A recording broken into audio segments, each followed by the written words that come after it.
Inilabas na ng National Competitiveness Council ang 2016 Cities and Municipalities Competitiveness Index kung saan nangunang Maynila, Quezon City at Iloilo dahil umano sa kahusayan sa paglilingkod ng kanilang lokal na pamahalaan. Lala Babilonia sa report. Nanguna ang lungsod ng Maynila sa government efficiency sa lahat ng highly urbanized cities ayon sa pagsusukat ng National Competitiveness Council.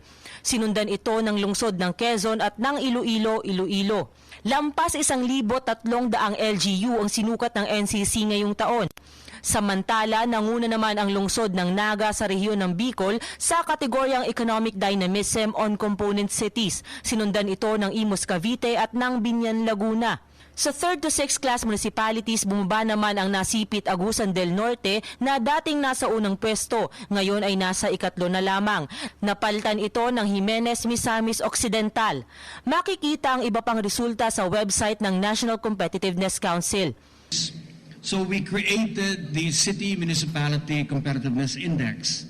Now, most people focus on the competition part of it and the ranking and the rating. I'd rather focus really on our diagnostic tool.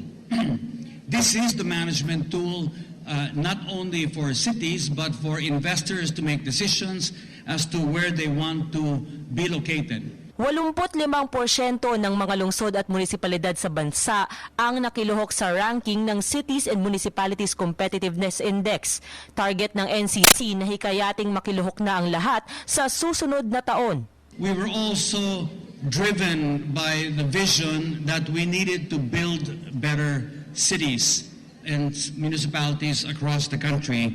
And by better, we meant cities which were going to be livable, sustainable, and competitive. Lala Babilonia para sa PTV News. Ako po si Cathy San Gabriel. Subscribe na sa PTV YouTube channel. I-click lang po ang subscribe button.